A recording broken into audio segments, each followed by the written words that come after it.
When you are starting off in fight sports and you're entering that world of sparring, many people relay the same thing to me. How do I get from here to here safely?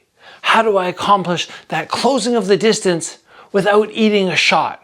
Or without this person seeing me coming from a mile away and just backing up? Today I'm going to show you the smartest, easiest, most effective way to move forward while minimizing your risk.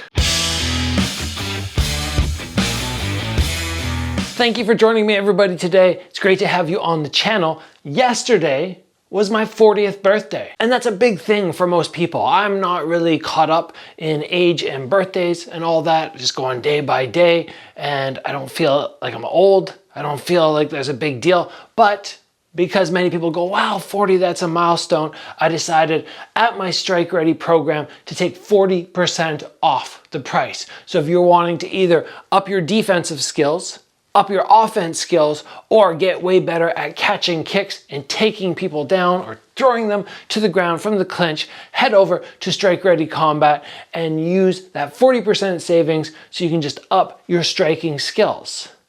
Now we are talking about how to close the distance. I was actually doing a Zoom session today with a couple guys who I work with frequently, and we were talking about how I closed the distance when I did my sparring against Jeff Chan from MMA Shredded, one of the tactics I used to make sure that he wasn't able to use his awesome slipping on me, but I was also able to close the distance safely. So I started these guys off on the drilling and went, wow, this is something I need to share on the channel because I've touched on it before, but not to the extent we're going to do today. And of course, if you are advanced, you're somebody who's been in martial arts for 10, 15 years and you're fighting, you're probably going, yeah, I know this. But for anybody out there who's a beginner, an intermediate, or even been doing fight sports for a long time, but still wanting to expand their knowledge, this is exactly for you. So what is most common when we're trying to close distance on somebody? What do we usually do? Well, the normal thing that people do is one of two things. But we're actually going to focus on option number 3 after. But first, what are the two common things that people do?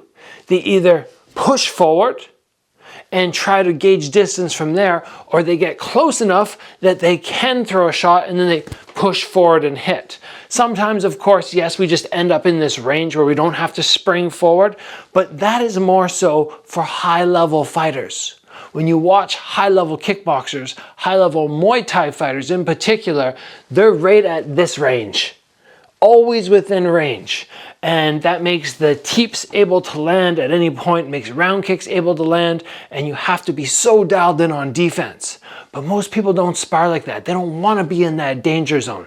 They want to be back here, maybe even a little step further because they're still very cautious about their lack of defense. So once we get to this range here, it becomes this difficulty. Do I spring forward with an enormous jump and then try to go? Or do I kind of shuffle forward?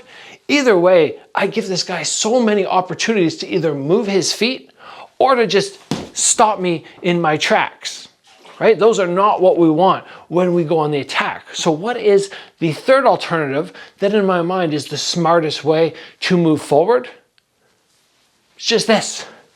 You're standing here and you fire a jab out of range. This is a distraction technique, and we're going to talk about how you're actually going to do this to really sell it. But it's a distraction technique to then move us in to the danger shots, which are actually going to land. Now, if you flick out your fake jab as you step forward with no real gusto, it's just kind of, and then you're like, and then I come with my power shots, it's not going to sell. In addition, if you don't sell that, he might counter you. But you want to be so dialed in on defense as you do this that even if he does throw right now, it doesn't matter because my shoulders are up high, my chin's down low, my hands are as tight to the forehead as I can be. And now with explosiveness to really sell it, I step in, I'm going to do it slow so you can see what it looks like. If I was to really go frame by frame, so I'm here, my hands are really high up, it's 1, right back, 2, 3, and then of course once I'm in that range, I can follow up. But this simple combo jab from the outside, jab cross has landed for me so many times in sparring. And you guys are in for a treat because next week, Jeff Chen is going to release the sparring footage of the two of us, and you guys might get to see a different side of me, which you have not seen before. The gentleman today who I was working with this technique on, they said, wow, we got to see some behind the scenes early footage of your sparring. And they're like, you were doing stuff that we haven't seen before in your fights. I go, yeah, that's because when you fight, you're in the ring, at home, you're up here, right? In the gym, you're this good. But when you step in with the crowd and the people and the threat of getting KO'd, you're somewhere in here, you're this good. So I have skill sets which I have not shown you guys yet, and you will have a chance to see that.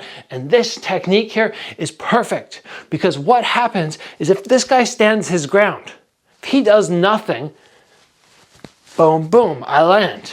If he throws a counter, it doesn't matter because I'm hiding behind my guard and I can still come through and penetrate with my jab cross.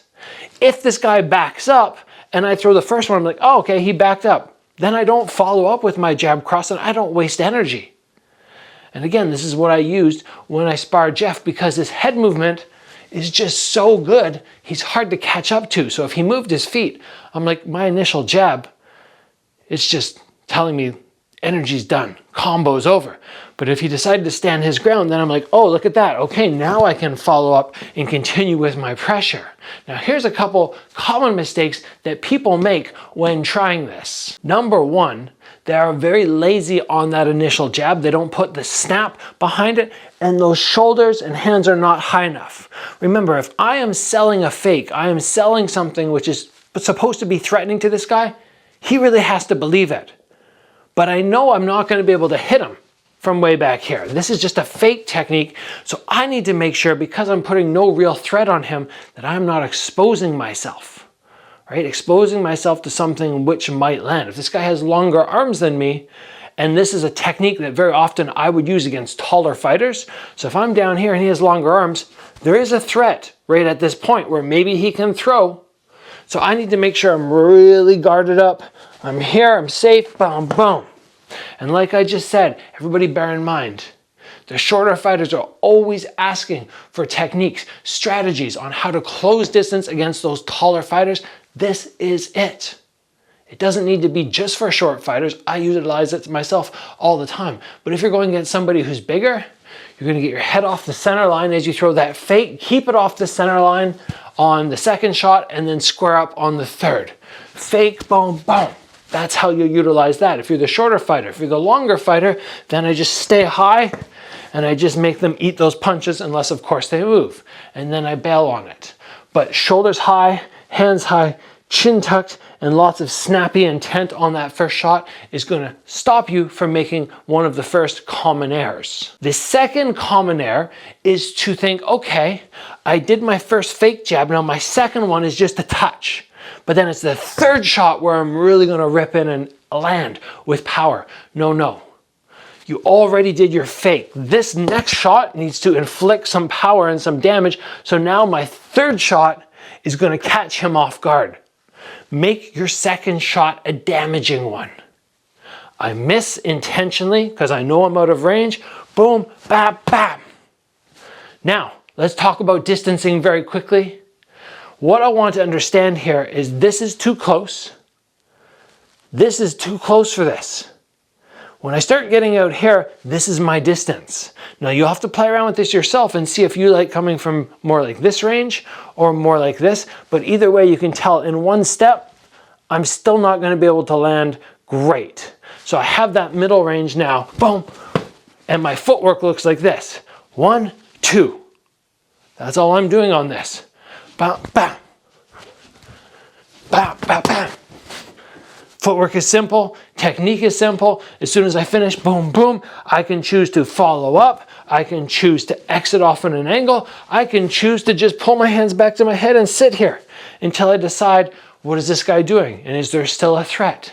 There's so many options, but the most simple, wisest way to close distance, this is it. You just learned it. Now you start executing so you can do it in sparring. How do you execute? Practice in your shadow boxing. Practice Stepping in, okay, this is the miss shot, bang, bang. Boom, boom, boom, and you're just closing extra range.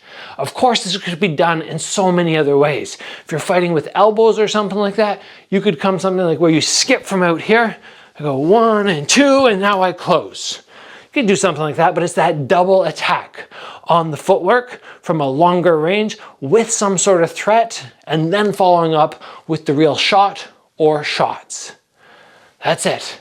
I could go into so much more depth on this. I could teach for an hour, but as always, we're keeping these videos to around 10 minutes. So we'll call it there, but I will be sure to touch much more on this on an upcoming course that I will do at some point, which is going to involve footwork and distance control and all that kind of stuff. So we will have more coming in the future. Guys, thank you so much for joining. As always, train hard, and I will see you back here soon for another video.